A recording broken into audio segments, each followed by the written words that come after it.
Helped me when I was learning more about Palestine a few years ago. I was reading about the everyday mechanisms of control the Palestinians deal with, from roads to water to ID cards. Thought I'd share. Some people are more equal than others. 6.6 million Jewish Israelis, Jewish citizens of Israel. 12.7 million Palestinians, Palestinian citizens of Israel, barred by committees from living in 68% of towns in Israel, of course.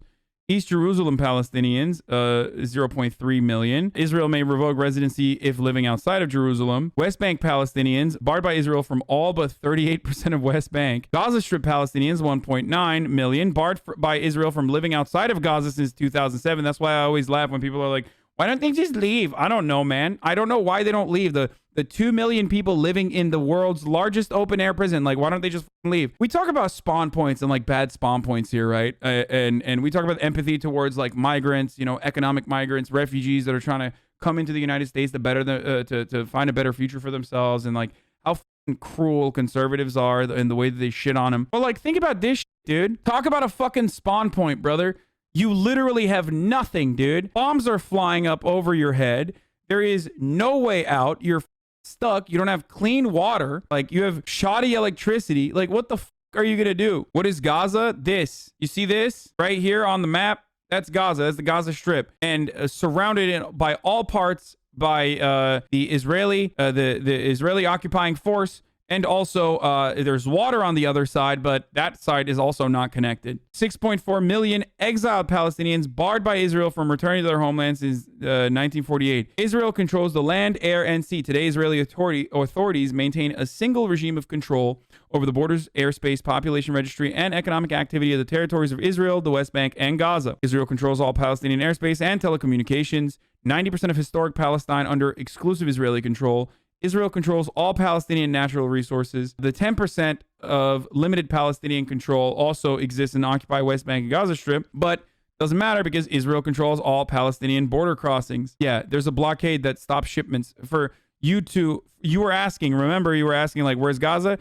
This is where Gaza is, and this is the occupied West Bank, okay? Let me explain to you why people say, like, this is an apartheid regime, this is a fucking genocidal regime. Well, because if you want to travel, if you want freedom of travel, well, you're not going to be able to do so easily if you happen to be in a spawn point where you're a Palestinian living in the West Bank, and definitely not if you're living in the Gaza Strip, obviously. They have a segregated road system. All the yellows are accessible only to Israelis. The reds are accessible to Israelis, and the white are accessible to Israelis except in Gaza. The yellows also happen to be not accessible to Palestinians. Reds are restricted access to Palestinians, and the whites are accessible to Palestinians completely. So Israelis can go everywhere they want, with the exception of like the Gaza Strip. I mean, they could go there. They do go there, but when they do, they go in tanks. Whereas in Israel, Israelis can go wherever the fuck they want. In the occupied West Bank, they can go wherever the fuck they want. Palestinians, on the other hand, who have marked cars, will not be able to travel as freely as they would want to, with the exception of these roads. Now, the way that this territory is divided is also deliberate. The way that this territory in the West Bank is divided is not an accident. It literally goes through different ghettos and shuts off access through time on different areas where Palestinians used to live, so that they are cut off from one another, so that limited movement is completely restricted. You have the different kinds of roads, land expropriated by Israel on either side of the major roads, underpass roads. So you have underpasses.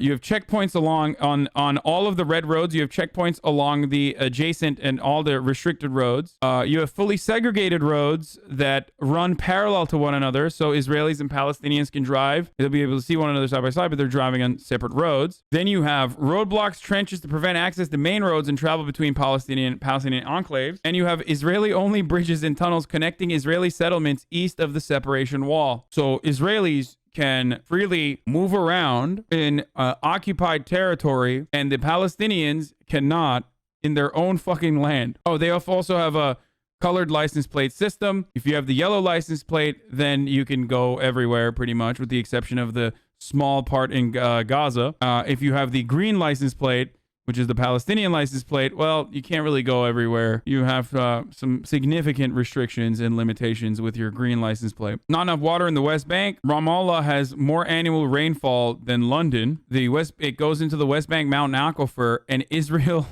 Okay, I didn't even know this. This is fucking crazy. Ramallah has a West Bank mountain aquifer, apparently, where Israel takes 80% of the water from the mountain aquifer each year and appropriates the water resources. There's a controlled supply where Israeli authorities enforce annual quotas on the amount of water available to Palestinians. There's an obstruction of development. No new Palestinian wells approved by Israeli authorities. And the most productive Western aquifer since 1967. 70 liters a day per Palestinian in West Bank is the water supply, or amount of water, I guess, is that consumed, or limitations? 300 liters a day per Israeli, including settlers. There's a destruction of infrastructure. In 2011, Israeli military demolished 89 water-related structures, including 21 wells and 34 water cisterns essential for agriculture and herding. The World Health Organization recommends 100 liters per day per person. What are the implications of this conflict for me as an American citizen? Not that I'm apathetic, but Israel is smaller than Illinois with less people and far less murders than just Chicago. Again, not that it doesn't matter. It clearly does, but why should I care for more than just worldly knowledge? Well, the difference is, like, if the Chicago police, which still operates literally like an occupying force in the regions that they are, in the territories that they're supposedly protecting, were just bombing entire fucking city blocks of Chicago, which has happened, by the way, in Philadelphia by the American police in the past, all the fucking time, that would kind of be, I don't know, that would kind of be a big deal. Don't you think? They kill a lot, but I guess it's not like full-blown displacement and ethnic cleansing. It's similar. It is comparable. Did this motherfucker literally just do what about black on black crime to me about Palestine? Is there an argument that doesn't devolve back to what about black on black crime? Like, I just don't understand. Also, here's another reason why you could care about it if you are completely devoid of empathy and see cruelty and can turn a blind eye to it when it's happening to Muslims or whatever, or happening overseas. You pay for it. I pay for it. We all literally pay for it, like out of pocket, straight. A percentage of your taxes goes directly to Israeli defense.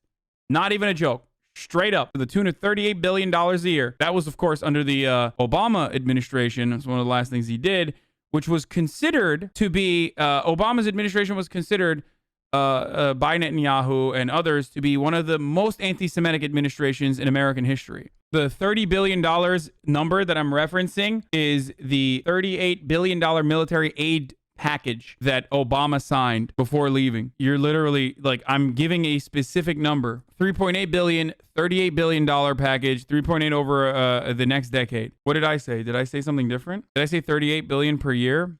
Sorry. Apologies for the mistake.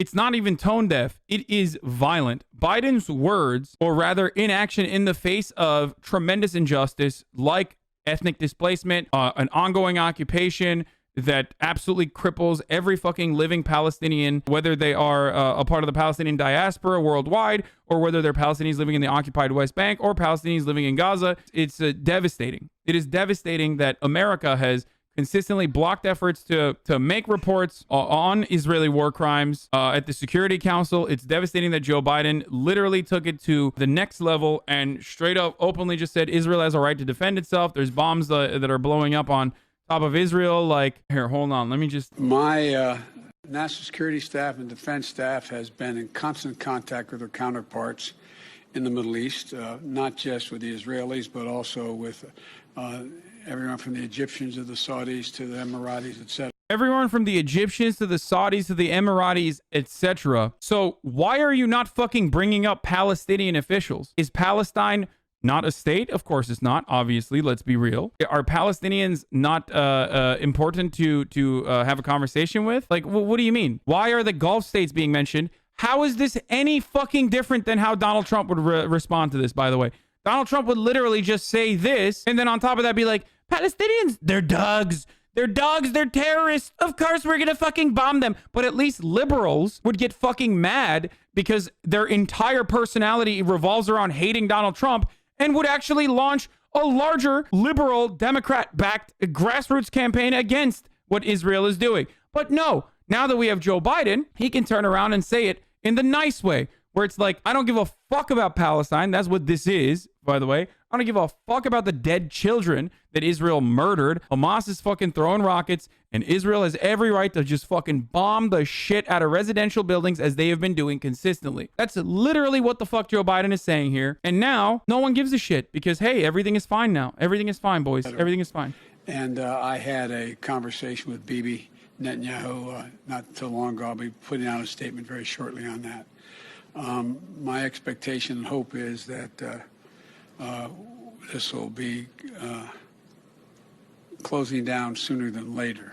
But Israel has a right to defend itself when you have. This is just one step removed from Joe Biden straight up just being like, I don't care. Palestinians can die like fucking dogs for all I care, which is what Donald Trump would say straight up, because that's what's going on. And America is supporting it. Joe Biden's administration, when he was the vice president, is part of the reason why Israel currently gets $3.8 billion a year in our tax dollars. A $38 billion contract was handled by the Obama administration on the way out. He does not give a shit about Palestine. He has never given a shit about Palestine. He does not give a shit about anybody. He is just a very cunning statesman who knows what to say and pepper it in a way that, like, liberals will shut the fuck up. That's it. Yeah, yet according to Bibi Netanyahu, Joe Biden and Barack Obama's administration, of course, was the most anti-Semitic administration.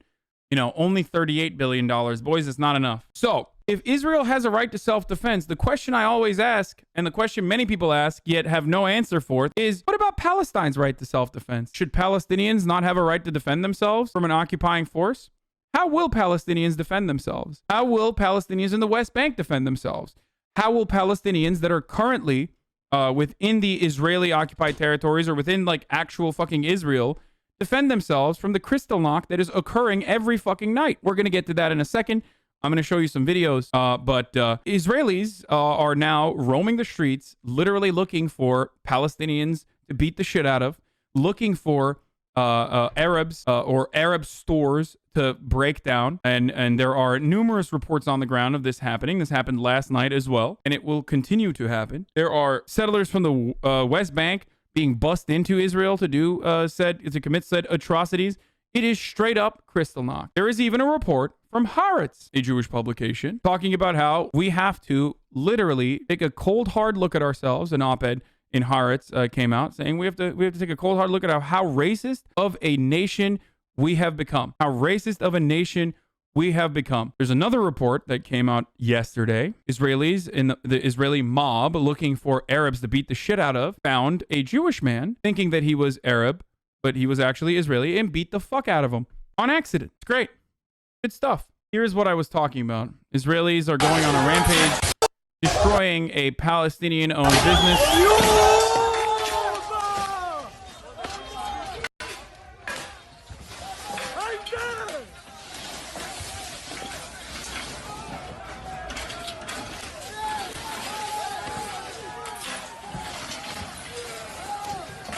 So this is not new. It's just gotten to a point where we are finding out about it. We in the Western world are not looking away for the first time as a consequence of social media. That's why I've said time and time again that I don't believe that just simply criticizing Netanyahu and saying this is only happening because of Netanyahu is the right approach to this issue.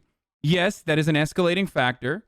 Netanyahu's ongoing corruption trial and his inability to create a fucking government played an escalating role in creating more tension and using the IDF to beat the shit out of mosque goers and attenders at Al-Aqsa. But this has been happening for years. It's just that we are now seeing it and unable to look away. You can say both sides are wrong all day, every day, boys. You are doing all lives matter. That is all you're doing in that situation. You are all lives mattering the fucking Israel-Palestine conflict. It is not equal. It is asymmetrical warfare that an occupying fascist ethno-state is engaging against an indigenous population with displacement, destruction of property, and unwarranted caging and restriction of freedom of travel. Just basic human rights that should be given to every human being. Israel has robbed Palestinians of said basic rights, all the way from access to fucking clean water, as we have talked about yesterday, to restricting their freedom of movement, to all the way down to taking Palestinians out of their fucking homes in the West Bank and pushing them away, displacing them, just so they can resettle said homes with Jewish settler terrorists. It is fucking insane. Why does the US support this? We do shit like this all the time. Why would they give a fuck? Why would America give a fuck?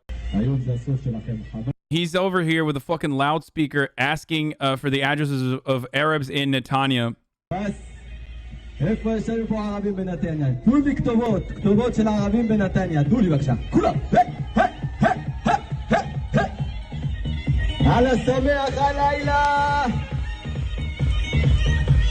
There was a bunch of videos from last night's Kristallnacht operation where like teenage girls were just like celebrating the destruction of like Palestinian businesses. It was really fucked up.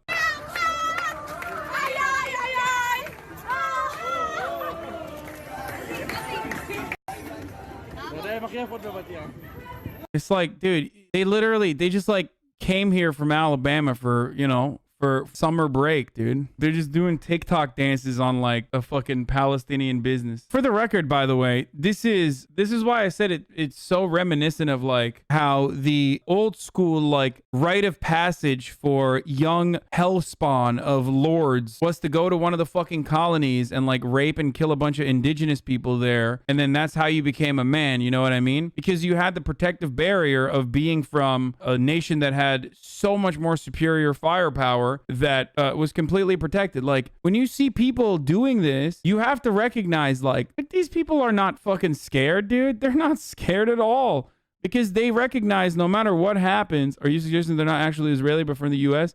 It might be Israeli. I don't know. Just listen. The point I'm trying to make is you can't be posting white girl summer videos outside of a fucking messed up like Arab Israelis business with a fucking Israeli flag and then turn around and be like, oh, dude, this is so terrifying and what's happening is completely unacceptable. Like, it's wild. And then on the other side, you have fucking kids in Gaza like that have no Iron Dome. There's nothing for them. They have no school because school blew up. They have no parents because parents got murdered. They have no Iron Dome that's going to save them from fucking oncoming Israeli mortar and rocket fire. They got nothing. Oh, remember that IG infographic of those two girls with coffee talking about the conflicts happening that almost everyone shared? Well, the IDF made their own shitty propagandized version of that infographic.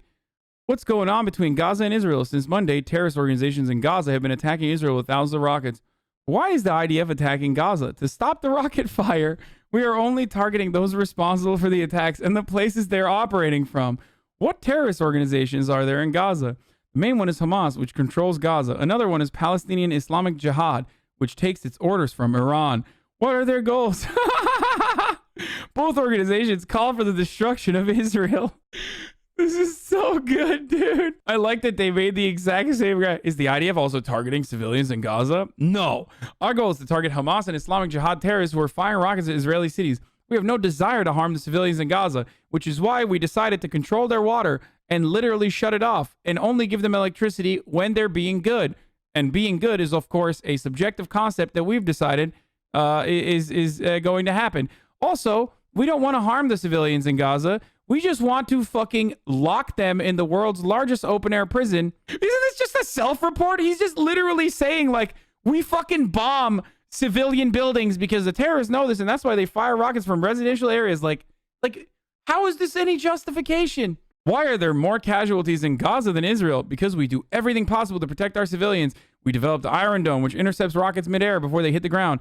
And at the same time, Hamas is intentionally positioning its civilians in the direct line of fire. Dude, the entirety of Gaza is a residential area. You are the one who is firing the rockets. Why do you make it seem like these rockets are automated or something and like there is no way to stop them?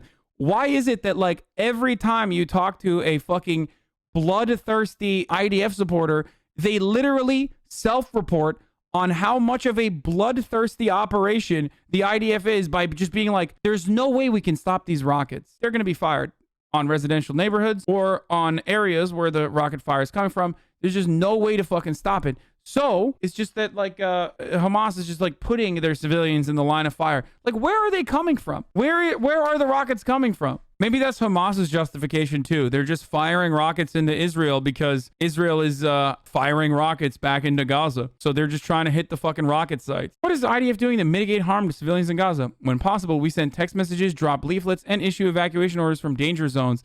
Just leave your fucking school. We're gonna bomb it. Hamas tries to discourage Palestinians in Gaza from listening to our warnings.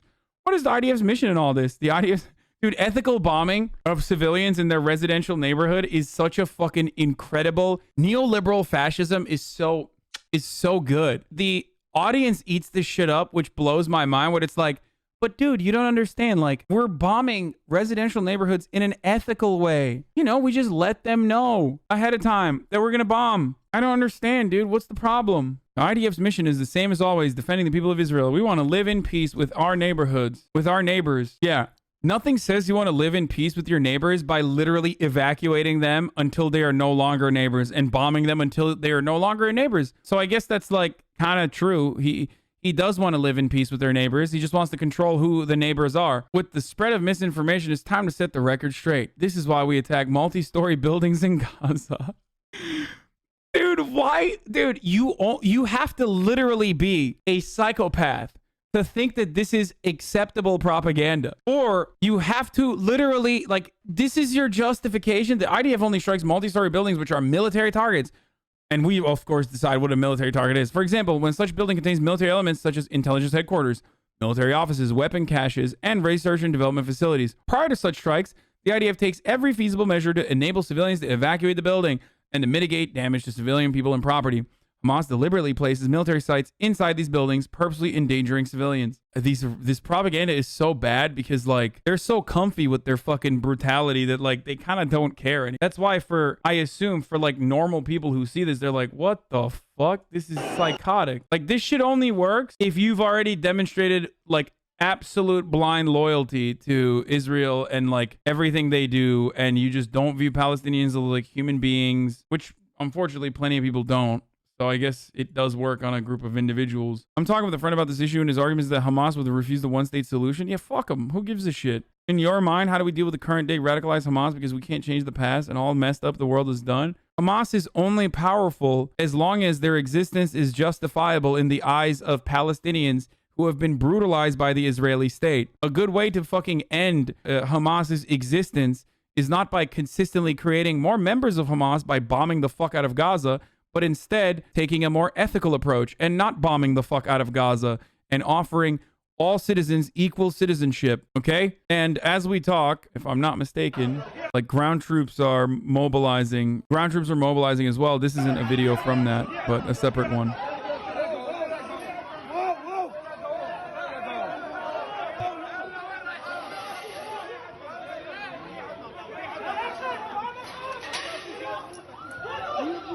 There's fucking little kids and women there, by the way.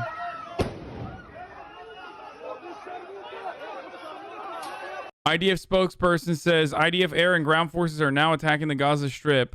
More details to come as of 3 minutes ago. And there it is. Just like I said during the George Floyd protests when they originally started in America, I never thought that I would have fucking 40,000 people listening to what I have to say about Black Lives Matter.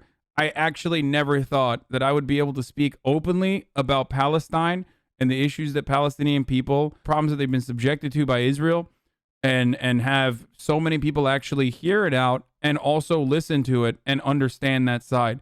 This is like unheard of. The amount of support that Palestinians are now getting from the international community is literally fucking unheard of, because they certainly weren't going to get it from those fucking dog shit Gulf state governments and their dog of a fucking administrations there. Those fucking cowards. That's the reality. And Joe Biden too. I mean, dude, our government is responsible for every single individual child death. Like I said, we look away, but we're taking a side. We're actively taking a side in the ongoing genocide, dude. And that side is with the genociders. As the holy month of Ramadan comes to an end, Jill and I send our warmest greetings to all those celebrating Eid. May you all well be throughout the year. Eid Mubarak. Yeah, dude. Eid Mubarak my fucking ass, dude. You fucking stupid geriatric bitch. Here's two Israelis who are clearly not in harm's way, shielding themselves from opposing Hamas. Safe to show for stream. חבר'ה, להשתתח. תשתתחו בשכיבה. כולם. חבר'ה, להשתטח על הרצפה בשכיבה, על הבטן, כמה שפחות שטח פנים למעלה. הכל בסדר, גילה. להשתטח כמה שיותר. גילה, everything is okay, גילה. Everything's fine. Well, it's finishing. Don't worry. הנה, תקשיב אליי שיש שם כאן. מה זה? I mean, it's still fucked up. It doesn't matter if they're not actually in fucking harm's way. Like, they're still fucking terrified of like incoming rocket fire. You know what I mean? It doesn't matter. But always remember that if on the Israeli side you have people that are this fucking afraid, remember those air sirens mean that like the Iron Dome is going to protect them. Palestinian side, though, there is no fucking air siren or air, like, there's no air horn. It's just a mortar shell that already blows up a part of your fucking apartment, and then immediate fucking bombings that occur, and you have no shelter to go to. All you can do is leave your fucking apartment, which will then get obliterated. So just remember that. Like, if you feel terrible, as I do, for Jewish people that are on the Israeli side, like genuinely fearful for their lives, then remember that on the other side, they have no protection. Like, they have nothing. So motherfuckers who bring this shit up don't understand, like, this is terrible. You're absolutely right. Thank God Israel has the Iron Dome, whereas like the Palestinians have nothing. They have nothing. Here, yeah, here's the comparison, dude.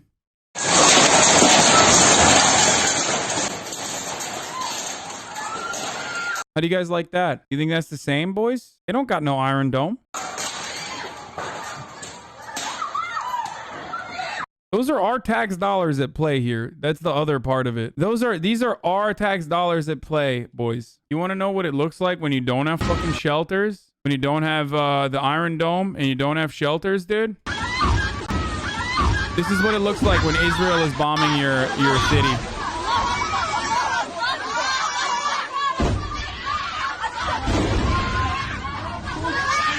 You need to see it. You need to see this shit, dude. Just for the record, for all of the endless amounts of like videos that you can show me of people just being like, oh my God, how devastating. During Eid, the holiest fucking day in Islam, they don't have fucking shelters to go to. They don't know if this is going to happen to their house. They don't know if their house is going to explode and they're going to be considered a fucking number, a casualty, another civilian death, another baby who's fucking killed. And then the justification from the IDF will be that they just housed or had fucking a Hamas member in the house.